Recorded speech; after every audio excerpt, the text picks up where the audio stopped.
Hey there friends, thanks for joining me again. Today we're going to be taking some of these tomatoes and turning them into tomato sauce. Now these are the tomatoes I got from the U-Pick farm. They're pretty good shape, so they're definitely suitable for canning. The most ideal tomatoes to use aren't really like overripe ones that are mushy, but they're not underripe ones that are still orange. Just a nice red color, smooth skin, and if they have a few bad spots, that's okay, we can cut those parts out. So the first thing I've done is of course wash them up. And then the next step is to take the cores out, the little stems and stuff, so I've cut those out. And then the next step, you have two options. Now the easier option and the method that I prefer is that I just take them and I core them.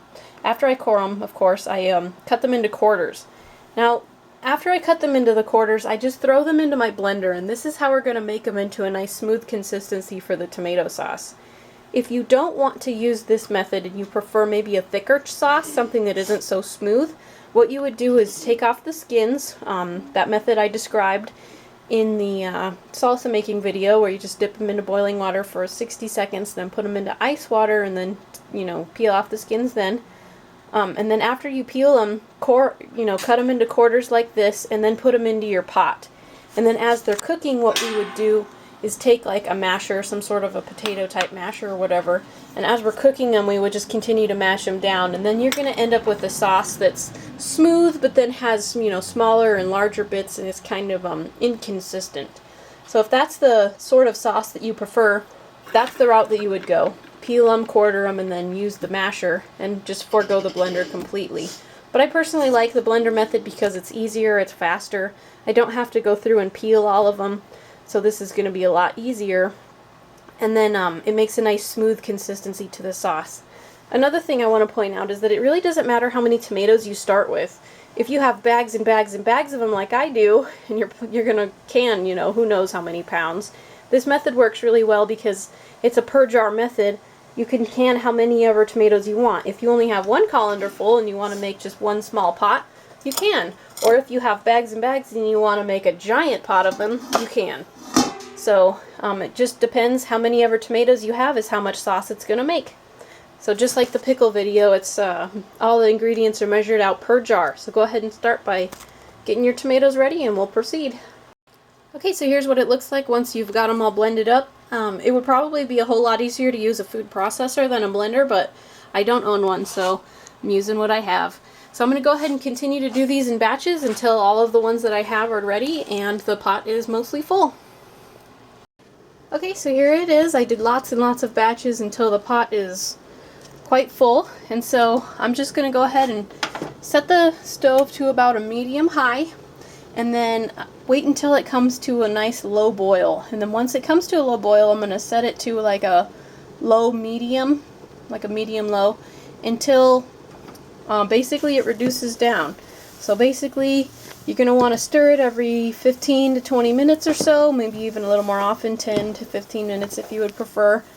Maybe a little more as it continues on, but as this cooks, it really depends on how much moisture your tomatoes had until it reaches the correct consistency, because right now it's really thin. It's like a tomato juice, and so as we go on, it's going to get thicker and thicker as the moisture evaporates out of it.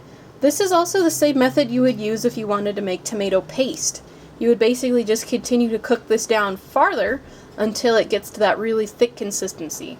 So time-wise, it depends on how much, again, how much moisture your tomatoes have in them, but this, and how much tomatoes you're actually doing, whether it's a bigger pot or a smaller one or whatnot. But this can take anywhere from 2 to 5 hours to go ahead and cook this down.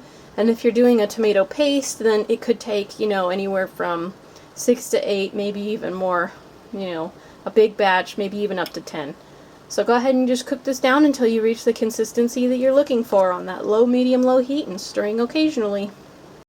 Okay, so here's what it looks like after it's been condensing for about an hour, 15 minutes, not quite an hour and a half. But as you can see, it's turning a dark red color, and it's definitely condensed down. I mean, the pot, I don't remember where it was at, but the liquid level has definitely sunk down some. And it's still pretty liquidy though. Whoops. So you definitely want to make sure to keep condensing it down until it's thicker, because if I were to can this up and then use the tomato sauce for like pizza sauce or something, that would definitely make the crust all soggy. So that's not going to work yet. So keep condensing it down. And oh, I forgot to mention earlier, if you don't want the seeds in the sauce, you'll want to take it out at the stage where, you know, before you blend it and everything, or mash them down. Go ahead and seed them then. I personally like the seeds, so I leave them in. But if you don't want them, that would be the stage to take them out in. Okay, so this has now been cooking for about 3 hours, and you can see how much it's reduced down. I would say it's probably been reduced by about half. And as you can see when you stir it, you know, when you pick some up on the spoon, it definitely has more of a sauce-like consistency rather than, gosh, silly steam, than that juice consistency it used to have. So this is getting really close to getting ready to can now. Again, if you wanted to do tomato paste, you're going to want to reduce this even further, but for now, this is what I'm looking for. So I'm going to go ahead and bring the canner up to a boil and we'll get these canned. Okay, now friends, we're ready to go ahead and jar all this up. And this is the most important part of the video right here. The most important part of the process, really. And that's that tomatoes, while they are high in acid, aren't reliably high enough in acid to make sure that they guard against botulism. So what we need to do is add a little bit of acid just to be sure that we're lowering the pH to a level to make sure for sure that it's safe. I mean, you want to eat this stuff with confidence, so make sure that you don't skip this step. So the first thing we're going to do is add some lemon juice. Some of my other recipes that I've posted for canning has included other types of acid to help make sure the pH is low enough, like vinegar. It's very effective, but lemon juice is also pretty effective. Those two work very well. So what we're going to do, if we're making it in a pint jar, we're going to add 1 tablespoon of lemon juice, and then we're going to add some salt, and we're going to do half a teaspoon of salt, and this next step is optional. You can add some sugar. I prefer unbleached cane sugar, but half a teaspoon of that as well. That helps to offset the acidy flavor of the lemon, but you still get the, you know, benefit from the lemon by adding it. So if you're making it in a pint jar, that's what you're going to add to each one. If you're making it in a quart jar, what we're going to do, because a quart is exactly twice as much as a pint, is all of this stuff is doubled. So it's 2 tablespoons of lemon juice, 1 teaspoon of canning salt, and then 1 teaspoon of sugar. And again, the sugar is optional. So now that you have per jar, I'm just going to ladle this all into the jars and see how long it goes. See how far it goes. Okay, so I went ahead and filled all the jars, and you know, again, this is a per jar method. If you have a lot, it would have made maybe more than I had, or if you have less, then of course it would make a little bit less, but I have 5 of the pints and 2 of the quarts.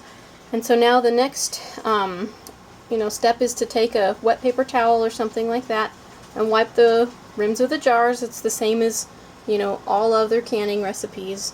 Just wipe the jar rims and then go ahead and put on the 2-part lids. The lids that have been standing in hot water, those get stuck on there, and then of course the lid bands, and then we'll go ahead and get them in the hot water canner.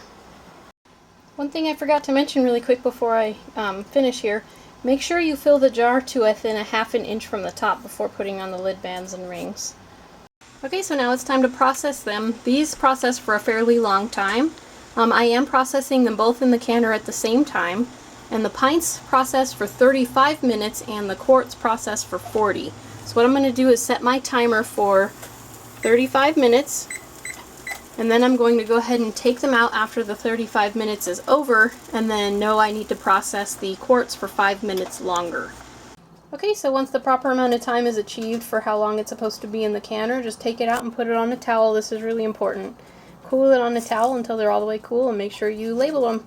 I really hope you found this video helpful. We'll see you next time.